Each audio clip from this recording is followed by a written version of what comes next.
Oke, pertama-tama saya ingin mengucapkan salam saya kepada kakak dosen kita, Kak Dara Lestari Gunawi Cipta Ginting, yang telah memberikan kami waktu dan kesempatan agar dapat mempresentasikan hasil pembahasan kami kepada kalian semuanya. Saya juga memberikan salam saya kepada kalian semuanya karena telah memperhatikan kami presentasi. Oke, sebelum kami memulai pembahasan kami, perkenalkan terlebih dahulu, nama saya adalah Brian Subermata sebagai moderator. Perkenalkan, nama saya Marti Erlina Murmanalu. Saya dengan NIM 2070602. Perkenalkan, nama saya Dikan Krisnasalowo dengan NIM 240706082. Perkenalkan, nama saya Salwa Herani Putri dengan NIM 240706016. Perkenalkan, nama saya Alinda Tuna Fadila dengan NIM 240706058 sebagai pemateri.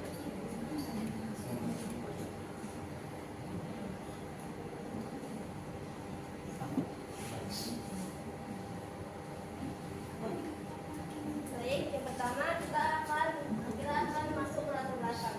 Nah, sebelum kita mengetahui apa itu kerajaan Sriwijaya, kita harus tahu dulu apa itu definisi kerajaan.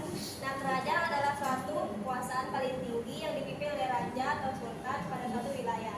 Nah, dalam menjalankan suatu pemerintahannya ini, raja atau sultan dia dibantu oleh beberapa pejabat atau menteri yang telah tersusun hierarkis serta menduduki bagian birokrasi tertentu di dalam sebuah pemerintahan. Kerajaan Sriwijaya adalah kerajaan Melayu pertama yang dikenal sebagai kerajaan maritim. Nah, beberapa para ahli berpendapat bahwa yang menjadi pusat dari kerajaan Sriwijaya ini ialah sebagian besar berada di daerah Palembang dan Jambi. Kerajaan Sriwijaya ini dikenal sebagai kerajaan maritim terbesar di Nusantara yang bercorak budak. Pada mulanya nama kerajaan Sriwijaya ini tidak terlalu terkenal. Pada dasarnya nama Sriwijaya ini sendiri sempat menjadi perdebatan di antara para peneliti. Sebagaimana yang diungkapkan oleh Henry Kerr, dia mengatakan bahwa awal penyebab munculnya nama Sriwijaya ini pertama kali adalah berawal dari ditemukannya kata Sriwijaya pada prasasti Kota Kapur yang ditemukan di Pulau Bangka. Kerajaan Sriwijaya mulai dikenal pada Jadi nama kerajaan Sriwijaya ini tidak terlalu terkenal atau belum banyak yang tahu serta belum sepopuler dari kerajaan-kerajaan lain seperti kerajaan Majapahit. Nah, sebagaimana yang diungkapkan oleh Henry Kerr, dia mengatakan bahwa awal mula penyebab munculnya nama Sriwijaya ini pertama kali berawal dari ditemukannya kata Sriwijaya dalam prasasti Kota Kapur yang ditemukan di Pulau Bangka. Nah, kerajaan Sriwijaya ini mulai dikenal pada abad ke-19 ketika para ahli sejarah dan arkeologi mulai menyelidiki sejarah bangsa-bangsa di Asia Tenggara. Mereka menggali sumber-sumber sejarah dari prasasti dan naskah-asli. Pada masa lalu, para musafir Cina ini mempunyai kebiasaan menulis kisah pengalaman mereka. Terdapat seorang peziarah Buddha, yaitu Isi, merupakan orang pertama yang membuat catatan mengenai Sriwijaya dan menguraikan perjalanan dari Kanton ke Palembang. Pada waktu Isi datang untuk pertama kali pada tahun 671 dan menetap selama 6 bulan, kekuasaan Sriwijaya pada saat itu masih terbatas di sekitar Palembang. Tetapi sewaktu Isi kembali ke Palembang pada tahun 689, Kendal atau yang kita kenal Palembang sekarang telah menjadi negara bawah Sriwijaya. Pada tahun 775, Sriwijaya telah menjadi kerajaan yang sangat kuat dan berkuasa, serta mampu mendirikan bangunan-bangunan peribadatan di Purworejo dan di Malaka.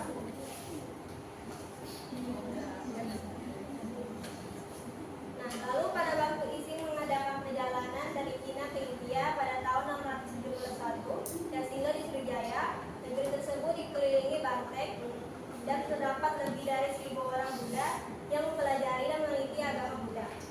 Terdapat peraturan yang diajarkan di Maya Desa atau India. Jika seorang pendeta Cina ingin belajar ke India untuk mengerti dan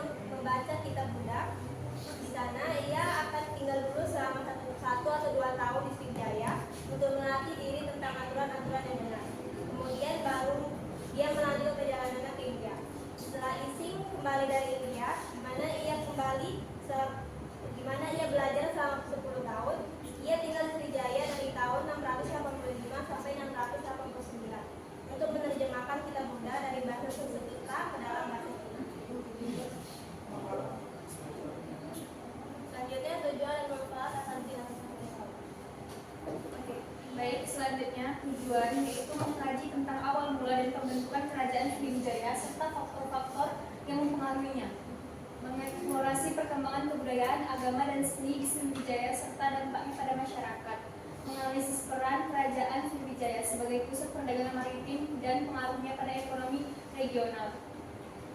Manfaatnya yaitu mempelajari kerajaan Sriwijaya sangat penting untuk memahami akar sejarah Indonesia serta dinamika perdagangan dan budaya yang ada di wilayah Asia Tenggara. Pengetahuan ini dapat menjadi referensi untuk memahami perkembangan masyarakat dan peradaban di Indonesia saat ini. Sejarah Kerajaan Sriwijaya.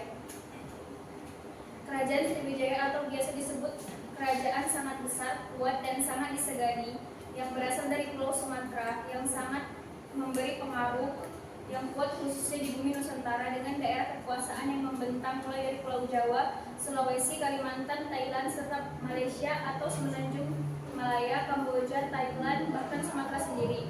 Dalam bahasa Sanskerta, bahwa pengertian Sri itu merupakan bersinar atau bercahaya dan Wijaya merupakan pengertian kemenangan. Kerajaan Sriwijaya menjadi sebuah ikon kebesaran Pulau Sumatera awal. Dan kerajaan besar lainnya yang berasal dari Pulau Jawa termasuk Jawa Timur yaitu Kerajaan Majapahit. Pada abad ke-20, kedua kerajaan tersebut menjadi rujukan oleh kaum nasionalis untuk menunjukkan bahwasannya negara Indonesia adalah satu kesatuan negara sebelum kolonialisme Hindia Belanda. Baik, selanjutnya dibacakan oleh Krisna.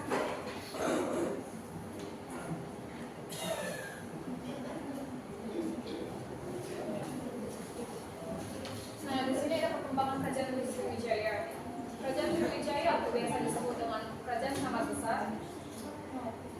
Kerajaan Sriwijaya yang berdiri pada abad ke-7 Masehi merupakan salah satu kerajaan materim tertua di Asia Tenggara dengan pusat pemerintah di Palembang, Sumatera. Didirikan oleh Dapunta yang Sriwijaya Nasa. Kerajaan ini dikenal sebagai penguasa jalur perdagangan penting di Selat Malaka dan Selat Sunda. Sriwijaya tidak hanya berperan sebagai pusat perdagangan, tetapi juga sebagai pusat penyebaran agama Buddha di kawasan tersebut. Seorang geolog bernama Van Bemmelen mengatakan letak kerajaan ini berada di tepi Teluk Jambi dan ujung jezirah Palembang. Masa kejayaan Sriwijaya berlangsung dari abad ke-8 hingga ke-10 Masehi. Di bawah kepemimpinan Raja Balaputradewa, pada periode ini Sriwijaya berhasil menguasai wilayah yang luas, termasuk sebagian besar dari Sumatera, Jawa, Semenanjung Malaya, serta sebagian dari Thailand dan Kamboja.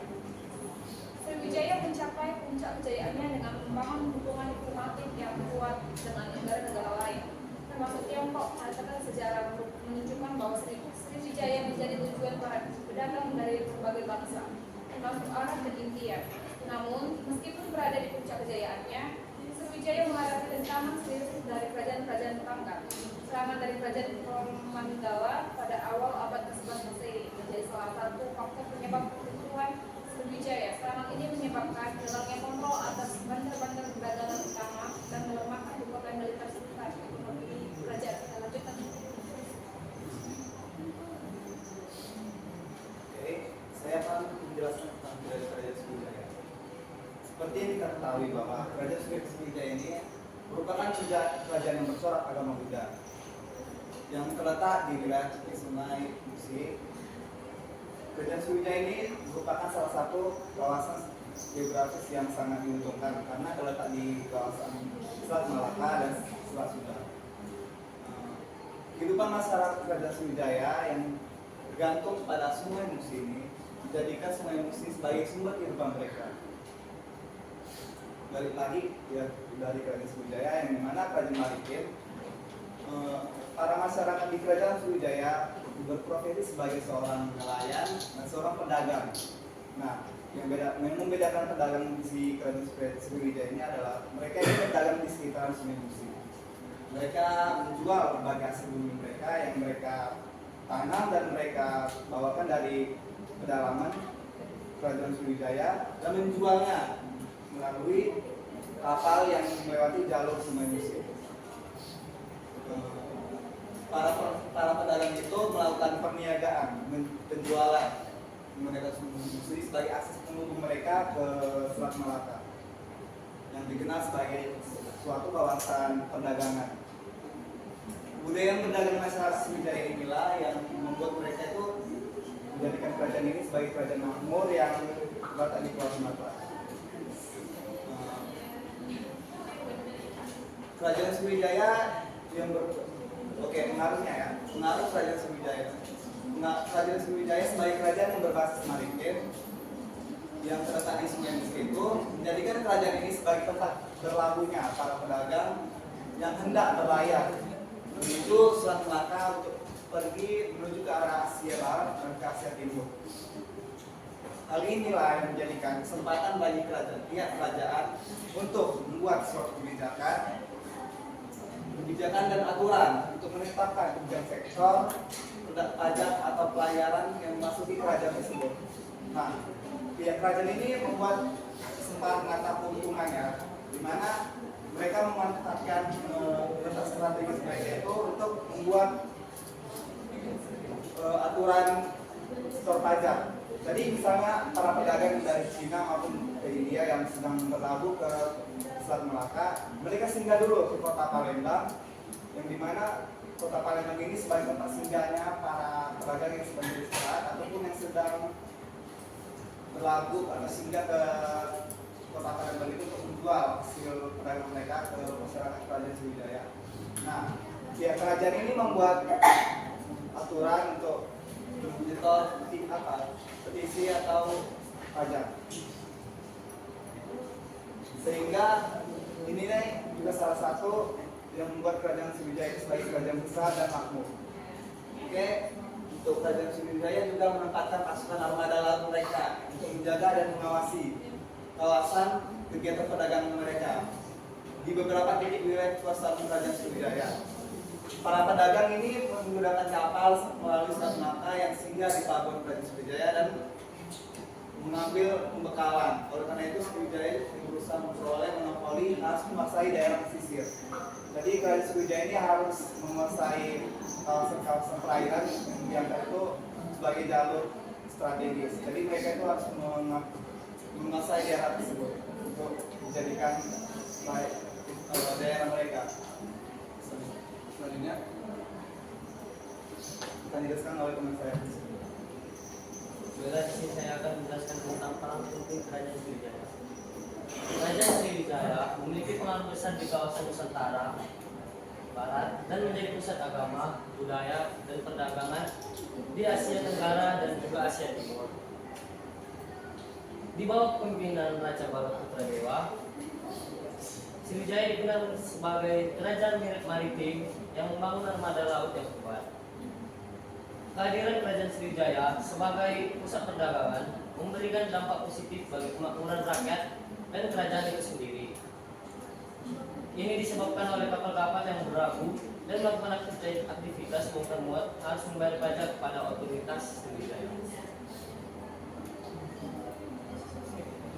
Oke, dari sekian dari hasil pembahasan kami ini, kami membuka sesi tanya jawab pada teman-teman saya. Silakan dulu ditunjukkan tangan dulu, saya berarti. Oke, yang tidak pernah bertanya kakak ini yang di sana belakang boleh diri.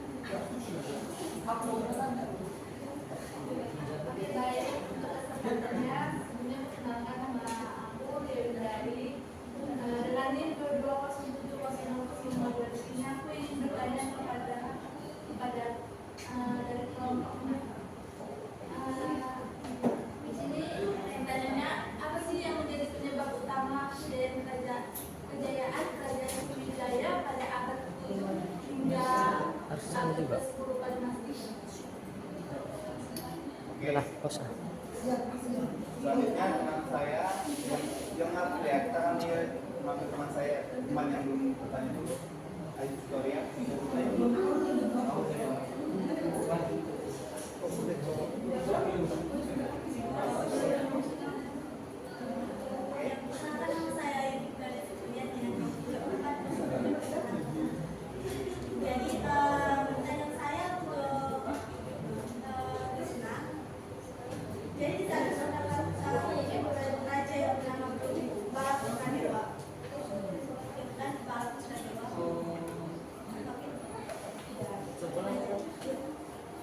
Tadi ada pembahasan tentang Raja Balaputradewa.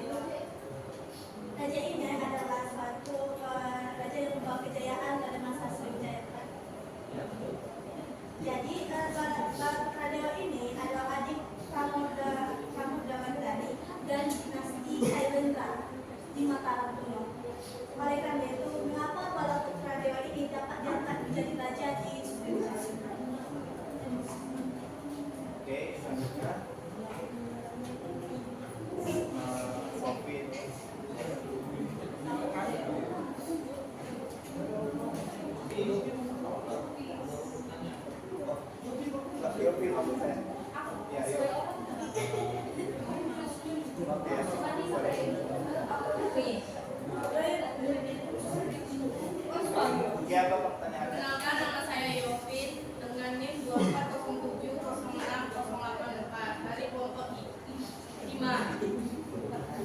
Pertanyaannya, bagaimana strategi diplomasi dan militer Kerajaan Sriwijaya berkontribusi pada keberhasilan mereka dalam mengendalikan perdagangan maritim di Asia Tenggara? Pertanyaannya buat Oke.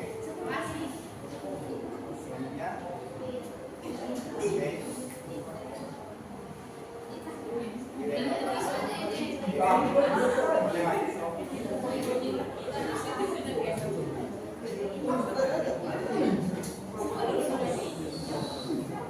Perkenalkan, saya Irene Febriana Jenisari Matinda dengan NIM 24070606 dari kelompok 6.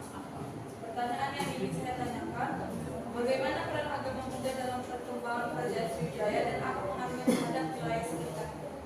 Pertanyaannya. Krishna. Dia udah. Sawah.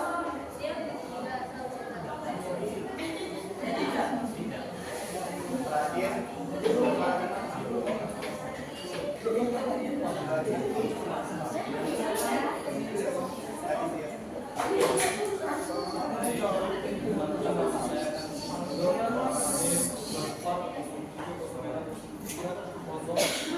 Pertanyaan saya adalah bagaimana hubungan kerajaan Sriwijaya dengan negara-negara tetangga seperti China dan Rusia?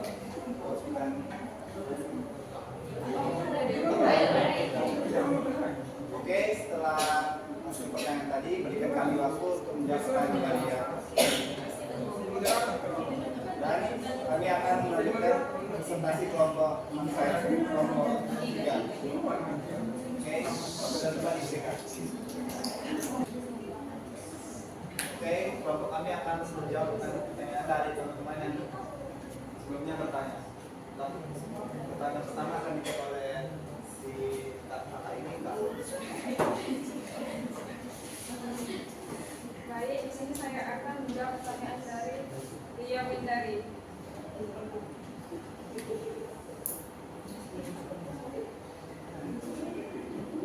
Nah, pertanyaannya itu, apa yang menjadi penyebab utama kejayaan Kerajaan Sriwijaya pada abad ke-7 hingga ke-10 Masehi?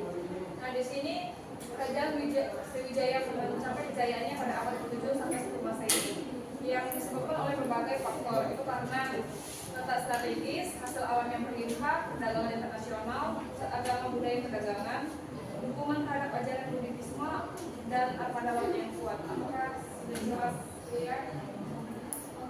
Kembali kepada majalah. Baik, saya akan menjawab pertanyaan dari Yovin, yaitu pertanyaannya bagaimana strategi diplomasi dan militer Kerajaan Sriwijaya berkontribusi pada keberhasilan mereka dalam mengendalikan perdagangan maritim di Asia Tenggara. Strategi diplomasi dan militer Kerajaan Sriwijaya berkontribusi besar pada keberhasilan mereka dalam mengendalikan perdagangan maritim di Asia Tenggara melalui cara diplomasi yang cermat, penguasaan bidang perdagangan, kekuatan angkatan laut, pembangunan infrastruktur, penguatan sumber daya, persebaran budaya dan agama. Dengan kombinasi strategi diplomasi yang efektif, kekuatan militer dan penguasaan sumber daya, Sriwijaya berhasil mendominasi perdagangan maritim di wilayah tersebut. Apakah sudah jelas?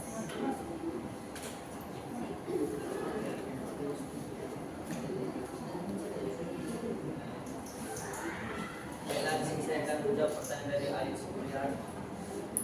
Balaputra Dewa adalah adik dari Prano Wardi dari dinasti Sailendra di Mataram Kudo. Mengapa Balaputra Dewa ini diangkat menjadi Raja Sriwijaya?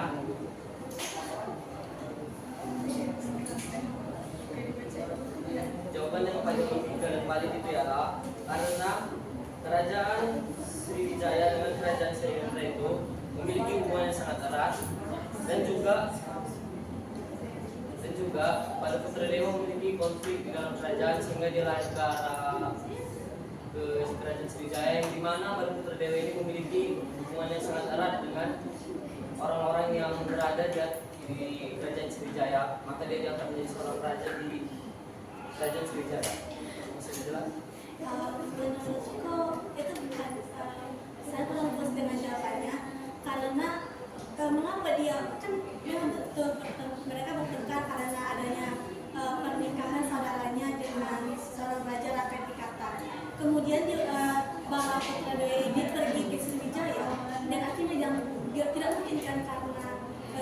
tiba-tiba dia diangkat jadi raja? Apa alasannya mengapa dia tiba-tiba diangkat jadi raja? Karena ini dia juga ada perkawinan dengan apa? Dengan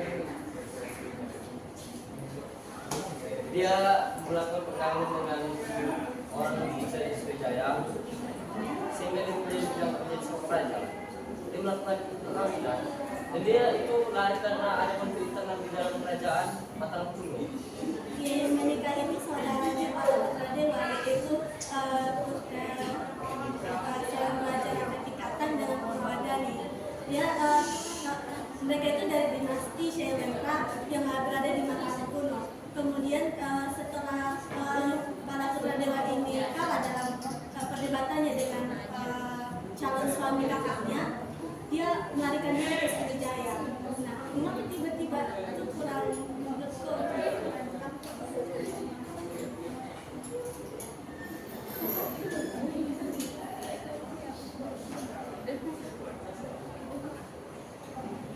Baik, saya akan menjawab pertanyaan dari pertanyaan Sriwijaya.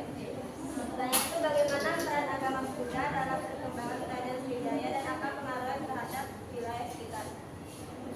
Agama Buddha itu memainkan peran yang sangat penting dalam perkembangan kerajaan Sriwijaya, terutama sebagai landasan spiritual serta pendidikan serta budaya di wilayah sekitar. Peran dan pengaruh agama Buddha dalam konteks Sriwijaya itu yang pertama, sebagai pusat pendidikan dan studi agama Buddha. Sriwijaya ini dikenal sebagai pusat pembelajaran agama Buddha Mahayana di Asia Tenggara. Biksu-biksu dari berbagai wilayah termasuk di Tiongkok dan India datang untuk belajar dan mendalami ajaran Buddha di Sriwijaya.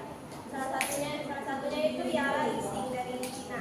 Catatan Ising itu menyebutkan bahwa Sriwijaya sebagai pusat pendidikan yang sangat maju dengan pengaruh kuat dalam Buddha, bahasa, sastra dan filsafat. Yang kedua itu pengaruh Buddha dan arsitektur. Dengan ajaran Buddha sebagai salah satu elemen penting dalam budaya Sriwijaya, kerajaan ini mendirikan berbagai bangunan suci seperti stupa, candi, vihara yang tersebar di wilayah dikuasaannya. Contoh pengaruh arsitektur Buddha itu dapat terlihat dari peninggalan arkeologis di Sumatera dan Semenanjung Malaya yang menjadi saksi penyebaran seni dan arsitektur budaya.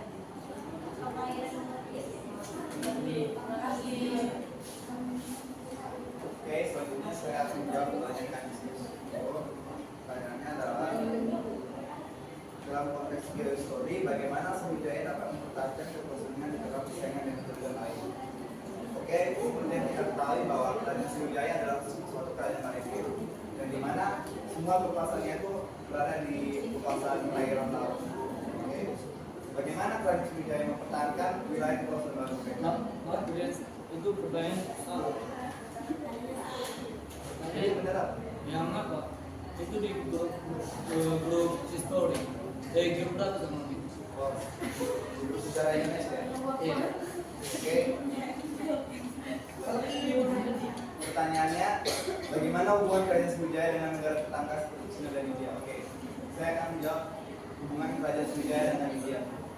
Seperti yang kita ketahui bahwa pengaruh agama Buddha itu dibawa oleh para pedagang dari India yang singgah ke kota Sriwijaya.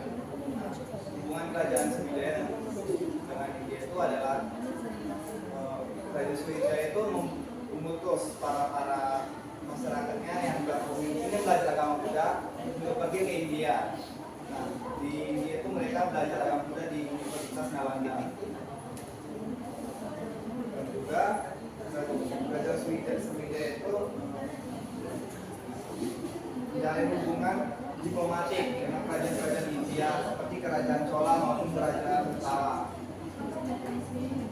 Kerajaan Sriwijaya juga